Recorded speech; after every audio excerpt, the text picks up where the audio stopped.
Elle nous avait manqué, la reprise de la Ligue 1 McDonald's et un choc d'entrée Rennes-Marseille, des retrouvailles pour Quentin Merlin et Valentin Rongier et une première en Ligue 1 difficile pour le jeune défenseur rennais Abdelhamid Aïd Boudlal, exclu à la demi-heure de jeu pour cette intervention non maîtrisée.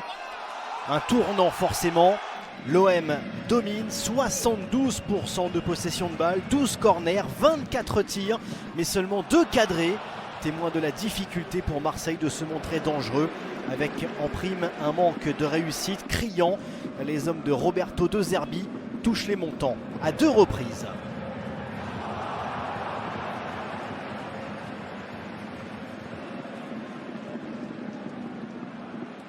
Dramaturgie supplémentaire, le match bascule finalement dans le temps additionnel en faveur des Rennais, pourtant à 10 contre 11 durant plus d'une heure. Le coup fatal porté par Ludovic Blas, remplaçant au coup d'envoi, entré en jeu 5 minutes plus tôt.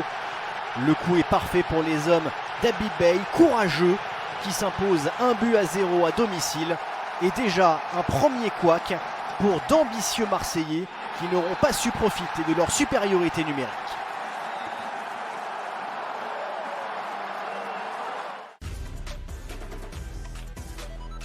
Des retrouvailles également à Lens. Pierre Sage, nouvel entraîneur des 100 et or, affrontait l'Olympique lyonnais où il n'a laissé que de bons souvenirs. Cette première de la saison n'en sera peut-être pas un en revanche pour les Lensois. Un match équilibré, très agréable qui voit l'OL se montrer dangereux. Une première frappe de Tolisso bien repoussée par Robin Risser qui disputait son premier match en Ligue 1. Match équilibré, on le disait, les Lensois ont montré de belles séquences sans parvenir à concrétiser, comme ici par exemple avec le pied gauche de Deiver Machado. Après un été difficile dans les coulisses, Lyon profite d'un Malik Fofana toujours présent pour le moment. Le jeune Belge de 19 ans, passeur décisif avant la pause pour Georges Mikotadze, efficace. Le Géorgien désormais appelé à être l'attaquant numéro 1 de l'OL après le départ d'Alexandre Lacazette qui débloque déjà son compteur but. Menés mais sans être dominés, les Lensois sonnent la révolte en seconde période mais vont buter sur un Rémi Descamps inspiré. Appelé à être remplaçant cette saison, l'ancien Nantais réalise une parade réflexe magnifique sur une frappe de Andy Diouf. Lens ne reviendra pas et laisse 3 points à l'OL qui devra confirmer face au promu Messin lors de la prochaine journée.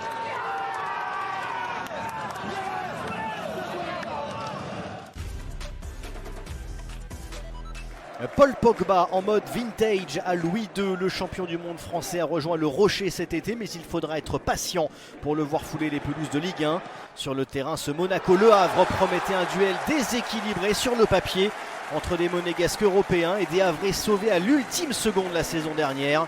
Une réalité à laquelle les Normands se sont heurtés, non sans se montrer vaillants et céder sur un premier but contre son camp du malheureux Gauthier Lloris. Monaco domine les débats, 75% de possession de balle, peu d'occasions cependant, face à des Havrais très propres défensivement, sauvés par leur montant sur cette frappe de Akliouche. L'entame de seconde période va tout de même permettre aux Monégasques de s'offrir un joker. Premier match et premier but en Ligue 1 pour le défenseur anglais Eric Dyer, arrivé cet été en provenance du Bayern Munich, est venu apporter de la sécurité et de l'expérience, qui profite aussi d'une faute de main du gardien havrais Maurice Diao. Se mettre à l'abri d'un mauvais coup, une bonne idée pour l'ASM car les Havrais se montrent piquants grâce à Rassoul Ndiaye, auteur d'un très joli but.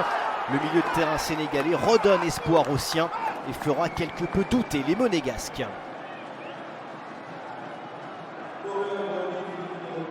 Des doutes oui, mais quelques minutes seulement à l'aube du dernier quart d'heure. Une sortie de balle bien exécutée des hommes de Hadi Houter, une percée tranchante du capitaine Denis Zakaria, une conclusion assurée par Magnès Akliouche. Très joli but pour Monaco, salvateur aussi. Le Havre ne reviendra pas. Monaco se rassure avant un premier test à Lille pour la deuxième journée. Merci à tous pour votre présence et votre soutien. Début de saison pénible pour Nice, balayé par Benfica en tour préliminaire de Ligue des Champions, un mercato à l'arrêt et une infirmerie bien remplie. Dante, Youssouf, Sanson, Abdi, Bombito ou encore Mohamed Alicho parmi les absents.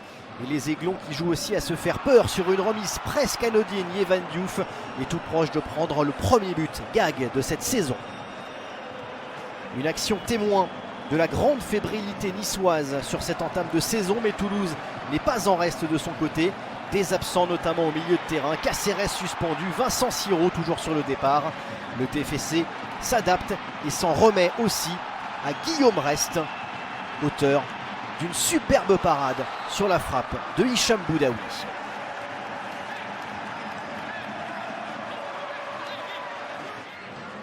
Mais le premier 0-0 de la saison attendra. 89e minute. Le champion du monde, Djibril Sidibé, vient piquer des Niçois en difficulté. Yehvan Diouf, battu cette fois-ci par la puissance du tir du défenseur toulousain, qui offre aux siens un précieux succès. 1-0 à l'extérieur.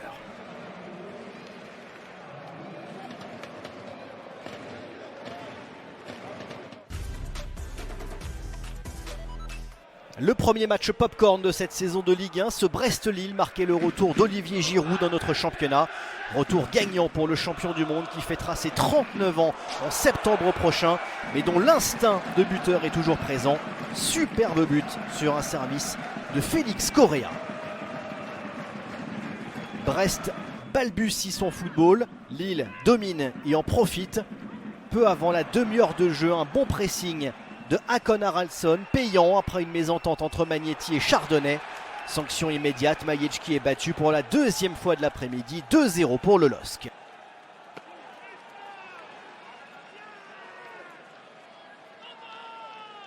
Moment choisi par Brest pour changer de braquet, les hommes d'Éric Roy le matérialisent grâce à Kamori Doumbia, opportuniste avant la mi-temps. Brest revient au meilleur moment. Un but qui va clairement offrir un souffle nouveau aux Bretons.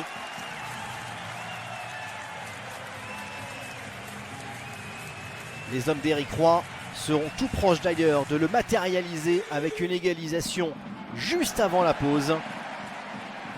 Mais Mama Baldé fait briller Berke Hotzer, le nouveau portier lillois, arrivé il y a quelques jours. La seconde période sera tout aussi riche en rebondissements et en buts. L'inévitable Kamori Doumbia égalise d'une superbe frappe à l'entrée de la surface de réparation. Déjà 2 buts en 51 minutes pour le Malien qui n'avait marqué que 3 buts sur l'ensemble de la saison dernière.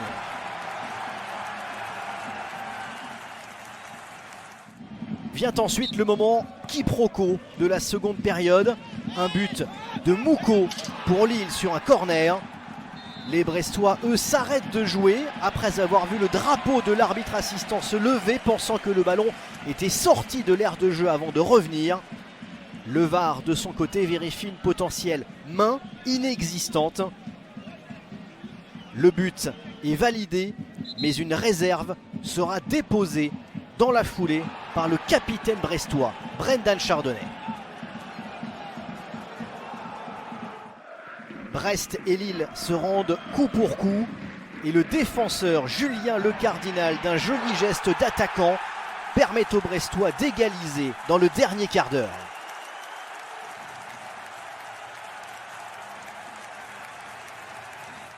En fin de match, Brest et Lille auront des occasions pour arracher la victoire. La plus belle pour Ayoub Bouhadi qui se heurte à un Majecki inspiré, pas malheureux également. Un match plein, plaisant et au final, un partage des points logique pour les deux formations.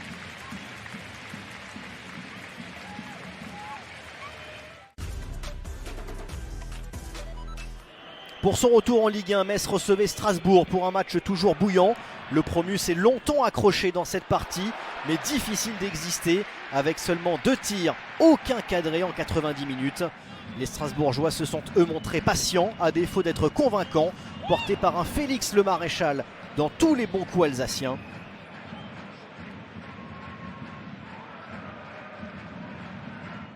Les hommes de Liam Rosenior ont longtemps poussé. Le nouveau capitaine Emmanuel Emega a même cru marquer. Metz, de son côté, jouait clairement le 0-0 pour lancer sa saison avec 1 point contre l'équipe révélation de la saison dernière. Mais à force de plier, les Grenats vont finir par rompre dans les 5 dernières minutes du match, coulés par un but de l'une des recrues de l'été, l'Argentin Joaquín Panicelli, deuxième meilleur buteur de D2 espagnol la saison dernière. Un coup de tête rageur qui lance parfaitement la saison du Racing.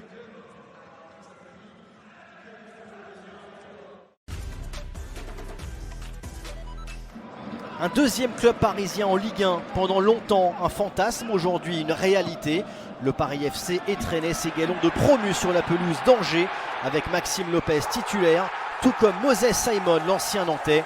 C'est pourtant Esteban Le Paul qui ouvre le score pour le SCO dès la 9e minute, profitant d'une défense parisienne un brin passive. Paris va tenter de revenir en première période grâce à Ilan Kebal. Superbe arrêt de Hervé Kofi, le nouveau dernier rempart du SCO. Le scénario aurait pu mal tourner ensuite pour les Angevins avant l'heure de jeu. Carton rouge pour Louis Mouton. L'ancien Stéphanois jouait son premier match sous ses nouvelles couleurs. 30 minutes de supériorité numérique dont les Parisiens ne vont pas parvenir à profiter. Très peu, trop peu d'inspiration et d'occasion. Seul Vincent Marchetti de loin se montre dangereux. Victoire 1-0 du SCO, les Parisiens devront gérer un deuxième déplacement consécutif lors de la prochaine journée à Marseille.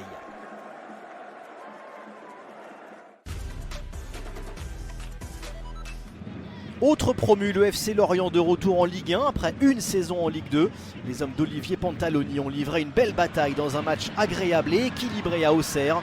Deux équipes joueuses qui ont tenté de mettre du rythme. Lorient d'abord, tout proche de marquer en première période. Avant le coup de canon du week-end en Ligue 1, celui de Lacine Sinayoko.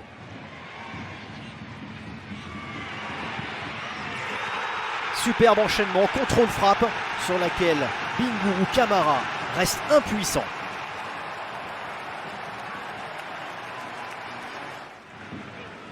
Le nouveau portier breton sauvé ensuite par sa barre transversale sur un penalty de Josué Casimir. L'histoire aurait été belle pour l'ancien Havrais qui disputait là son premier match sous ses nouvelles couleurs. Un but qui aurait aussi pu éviter quelques surfroides aux Bourguignons, malmenés ensuite en fin de match. Les Auxerrois sauvés par leur gardien, Donovan Léon, impeccable d'abord sur une tête de Sambou Soumano.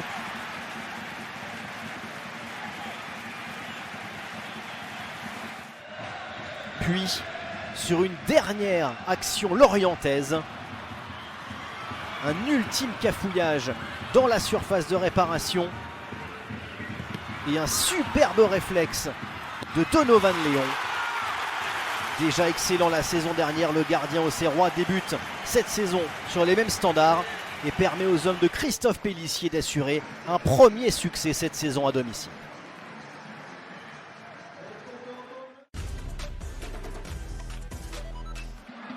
Pas le temps de souffler pour le PSG, tout juste auréolé d'un nouveau titre en Super Coupe d'Europe. Les Parisiens défiaient le FC Nantes de Luis Castro. À la Beaujoire, le PSG se présentait notamment avec Gonzalo Ramos, tout proche d'imiter son illustre compatriote Paoletta dans un remake du célèbre but de l'Aigle des Açores face au Marseille de Fabien Barthez. Paris domine assez largement mais peine à se créer des occasions franches. Le PSG ronronne et s'en remet à un coup du sort, un tir lointain de Vitinha, dévié par un défenseur nantais, suffisant au bonheur de Luis Enrique.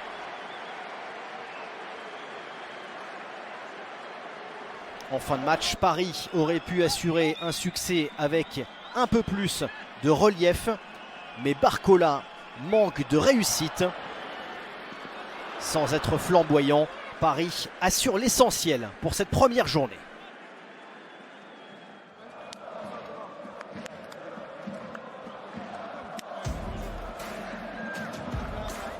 17 buts au total pour cette reprise de la Ligue 1 et aucun 0-0, le champion qui gagne, les promus qui perdent, tous, tout comme Marseille et Nice.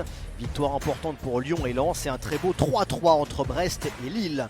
Un classement évidemment anecdotique à cet instant de la saison.